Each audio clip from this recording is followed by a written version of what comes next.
चलिए नमस्कार जी, स्वागत सत्कार अभिनंदन राम राम जय श्री कृष्ण राधे राधे। कल रात को एक महत्वपूर्ण खबर आई। आवाज आ रही है ना सभी तक? बहुत बढ़िया। खबर क्या थी मेरे प्यारे साथियों? खबर यह थी कि राजस्थान सरकार ने मूल रूप से हम कह सकते हैं कि राजस्थान सेवा नियमों में संशोधन किया है। क्या ये बात क्लियर हो गई?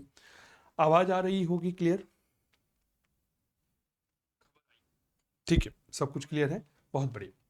राजस्थान सेवा नियमों में संशोधन किया गया है और संशोधन से हमारी जो आगामी प्रतियोगी परीक्षाएं हैं, जिसमें फर्स्ट ग्रेड सेकंड ग्रेड हम देख रहे हैं, उनमें क्या परिवर्तन होने वाला है, क्या प्रभाव पड़ने वाला है, इन सब के बारे में हम चर्चा करेंगे। ठीक है, वीडियो पसंद आए तो इसे अपने दोस्तों के साथ शेयर कर दीजिएगा। देखिए, सबसे पहले तो यह देखिएगा, यह आदेश 7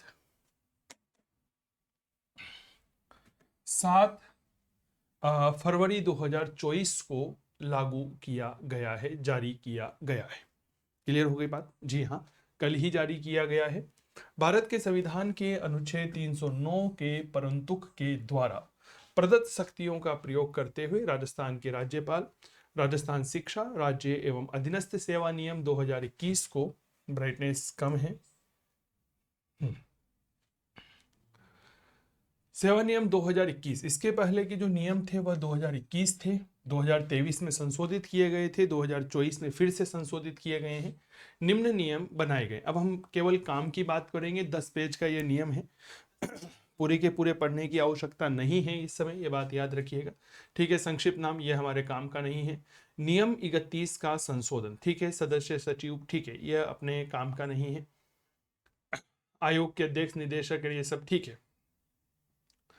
अपने मुद्दे की बात जो मूल रूप से कह सकते हैं हमारी परीक्षा के दृष्टिकोण से काफ़ी ज़्यादा उपयोगी है, वह क्या है, हम सीधा उस मुद्दे पर आते हैं। ठीक है, जैसे शुरुआत करते हैं यहाँ पर अध्यापक विंग के अंतर्गत, अध्यापन विंग के अंतर्गत प्राध्यापक, प्राध्यापक यानी कि फर्स्ट ग्रेड जिसे हम कहते हैं, इसमें जो बायोलॉजी वाले विद्यार्थी होते हैं, इसमें 50% की बात कही गई है। कहा गया है कि प्राणी विज्ञान, वनस्पति विज्ञान, सूक्ष्म जीव विज्ञान, जीव प्रौद्योगिकी, जीवन विज्ञान, जैव विज्ञान में विश्वविद्यालय अनुदान आयोग या जो लिखा हुआ है, इसको आप UGC पढ़िएगा, ठीक है, द्वारा मान्यता प्राप्त स्नातकोत्तर या समतुल्य परीक्षा बशर्ते राष्ट्रीय अध्यापक शिक्षा परिषद सरकार द्वारा मान्यता प्राप्त शिक्षा में डिग्री या डिप्लोमा के साथ उन्हें स्नातक स्तर पर वनस्पति विज्ञान और प्राणी विज्ञान का अध्ययन किया होना चाहिए। देखिए क्या है, अगर आप प्राध्यापक बनना चाहते हैं, अगर आप फर्स्ट ग्रेड स्कूल लेक्चरर बनना चाहते हैं, किसमें, जीव विज्ञान बायोलॉजी में, तो आपके पास इनमें से किसी एक में जो है वह क्या होना चाहिए, स्नातकोत्तर यानी कि PG होना चाहिए। क्या ये बात क्लियर हो गई? साथ ही उन्हें वनस्पति विज्ञान या प्राणी विज्ञान का अध्ययन किया गया हो, यह बेहद आवश्यक है, उसमें स्नातक होना जरूरी है। तो इसमें परिवर्तन किया गया है PG में, और UG में कंपलसरी कर दिया गया है। किसे कंपलसरी कर दिया गया है? वनस्पति विज्ञान, बॉटनी और प्राणी विज्ञान, जूलॉजी में। क्या ये बात क्लियर हो गई? ठीक है, वरिष्ठ अध्यापक प्राणी विज्ञान, वनस्पति विज्ञान, सूक्ष्मजीव, ये सब चीजें हैं। ठीक है, ऐसे अभ्यर्थी जिन्हें 3/8/2021 से पूर्व स्नातक स्तर से भिन्न विषय में स्नातकोत्तर की डिग्री प्राप्त हो, पदोन्नति पर विचार किया जाएगा। प्रमोशन के लिए भी यहाँ पर सारी चीजें लिखी हुई है। ठीक है, चलिए बहुत बढ़िया। अब यहाँ पर थोड़ा सा समझिएगा कि क्रमांक संख्या 2 के सामने स्तंभ संख्या 6 में विद्यमान अभिव्यक्ति वरिष्ठ अध्यापक के स्थान पर अभिव्यक्ति वरिष्ठ अध्यापक सामान्य प्रतिस्थापित की जाएगी। ठीक है, यह बात थोड़ा सा आप लोग याद रखिए। इसके बाद हम सीधी बात करते हैं जो हमारे हैं ड्राइंग, पेंटिंग। अगर आप चित्रकला में प्राध्यापक बनना चाहते हैं, फर्स्ट ग्रेड की स्कूल लेक्चर लेना चाहते हैं, तो 100%। ड्राइंग में विश्वविद्यालय अनुदान आयोग के द्वारा मान्यता प्राप्त स्नातकोत्तर यानी कि PG होना चाहिए। समकक्ष या राज्य सरकार के द्वारा उसके समतुल्य घोषित अर्थात सरकार द्वारा मान्यता प्राप्त कला के किसी विश्वविद्यालय या किसी विद्यालय महाविद्यालय से कला में 4 या 5 वर्ष की अवधि का डिप्लोमा होना आवश्यक है। ठीक है, डिप्लोमा वगैरह की बातें कर दी गई है। ये सारी चीजें आप लोगों को याद रखनी चाहिए। सबसे ज्यादा परिवर्तन यहाँ पर हमें कहाँ पर देखने को मिला है, थोड़ा सा इस बात को जरूर देखेंगे एक बार। सबसे ज्यादा परिवर्तन जो विद्यार्थियों की बेहद ज्यादा डिमांड आ रही थी, ठीक है, वह डिमांड यहाँ पर इसमें थोड़ा सा परिवर्तन किया गया है न्यूनतम प्रतिशत अंकों को लेकर के। उसके बारे में भी थोड़ी सी चर्चा कर लेते हैं। आइए, एग्रीकल्चर में भी यही बात कही गई है, ठीक है। गृह विज्ञान जिसे हम कहते हैं होम साइंस, इसमें भी यही बात कही गई है, ठीक है। विशेष शिक्षा स्पेशल एजुकेशन जो होता है उसमें भी, ठीक है। अब हम थोड़ा सा यहाँ पर जो हमारे लिए काफी ज्यादा उपयोगी है वह हम यहाँ पर देखते हैं। ये वाला 7वां बिंदु सबसे ज्यादा उपयोगी है, इसको समझिएगा।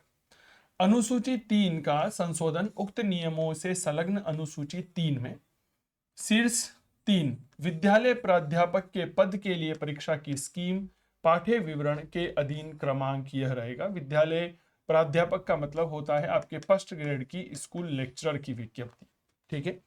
आप याद करिए अब तक क्या होता था फर्स्ट ग्रेड में, तो कुछ इस तरह से विषय वस्तु होती थी अब तक फर्स्ट ग्रेड में।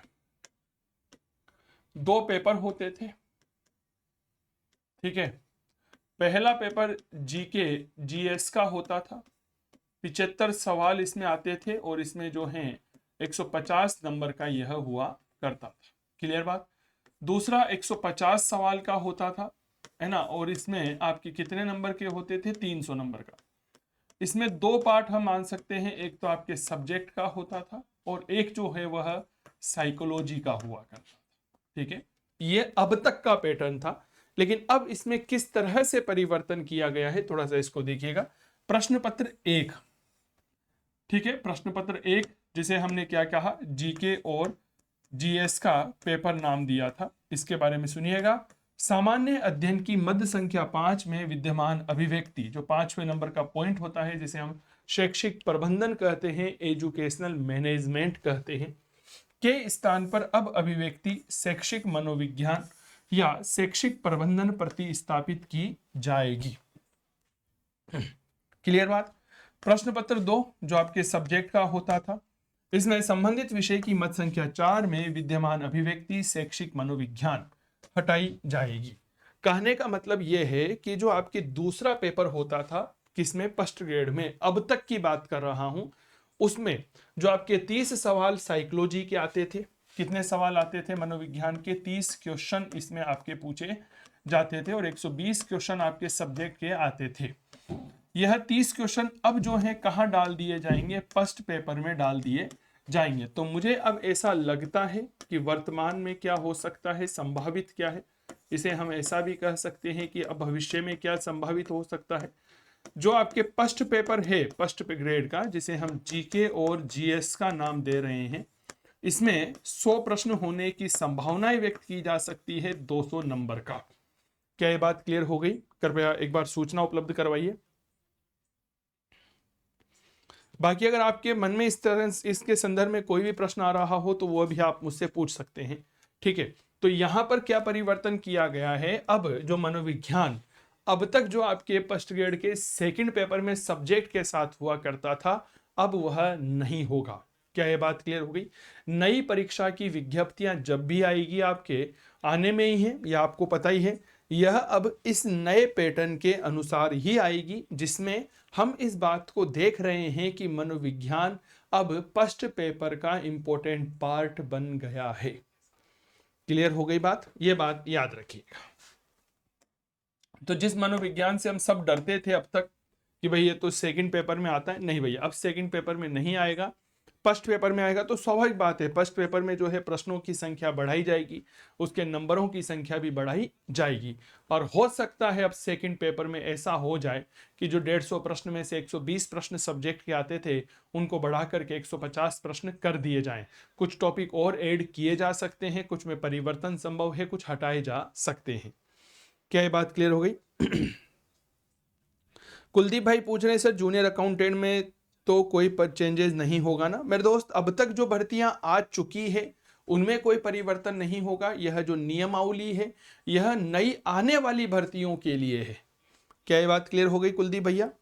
ये जितने भी रूल्स एंड रेगुलेशंस यहाँ पर बताए गए हैं, राजस्थान सेवा नियमों में जो संशोधन किया गया है, यह आने वाली 7 फरवरी 2024 के बाद आने वाली भर्तियों में लागू होगी। क्या ये बात क्लियर हो गई? 7 फरवरी 2024 के बाद आने वाली भर्तियों में लागू होगी।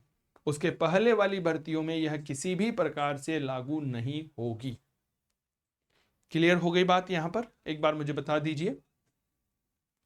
चलिए, तो फर्स्ट पेपर में मेजर परिवर्तन किया गया। वरिष्ठ अध्यापक, जिसे हम यहां पर हम कह सकते हैं यह सेकंड ग्रेड के पद है, ठीक है।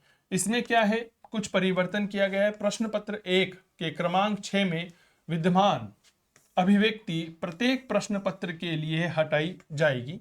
प्रश्न पत्र 2 के पत्र क्रमांक 5 में विद्यमान अभिव्यक्ति प्रत्येक प्रश्न के लिए हटाई जाएगी। ये क्या हटा रहे हैं, इसकी बात इन नीचे दी गई है। कहने का तात्पर्य यह है, पहले सेकंड ग्रेड में क्या होता था आपको पता होगा। कुलदीप शर्मा जी स्वागत है। पहला और दूसरा 2 प्रश्न पत्र होते थे 500 नंबर के। क्या ये बात क्लियर हो गई? 150 प्रश्न आपके दूसरे पेपर में आते थे और 100 प्रश्न आपके जीके वाले पेपर में आया करते थे। दोनों में 40% नंबर लाना जरूरी होता था। इन्होंने कहा है अब प्रत्येक प्रश्न पत्र में 40 नंबर की जो अनिवार्यता है वह हम यहां पर हटाने वाले हैं, ठीक है। प्राध्यापक शारीरिक शिक्षा, वरिष्ठ शारीरिक शिक्षा अध्यापक, शारीरिक शिक्षा अध्यापक के पदों के लिए प्रतियोगी परीक्षाओं की स्कीम पाठ्य विवरण के अधीन प्रश्न पत्र 1 के क्रमांक 6 में विद्यमान अभिव्यक्ति प्रश्न पत्र के लिए हटाई जाएगी। तो जो शारीरिक शिक्षा, वरिष्ठ शारीरिक शिक्षा और शारीरिक शिक्षा पीटीआई के लिए भी हटा दी गई है।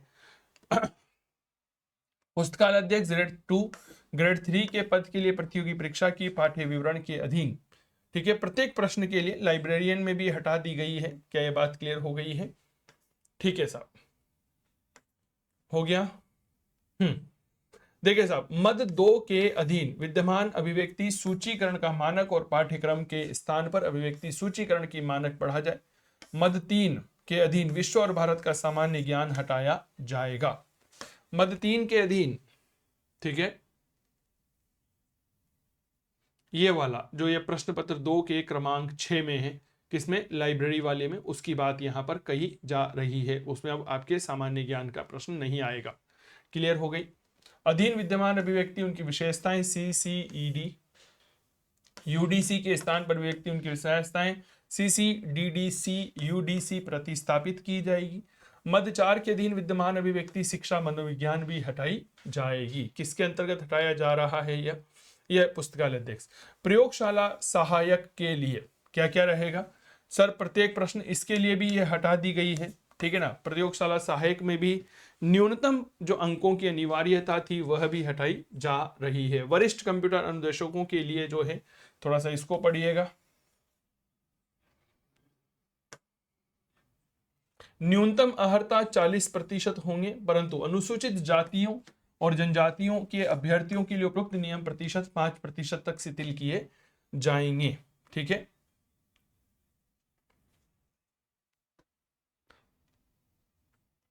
बेसिक कंप्यूटर अनुदेशक के लिए यहां पर चीजें हैं, ठीक है।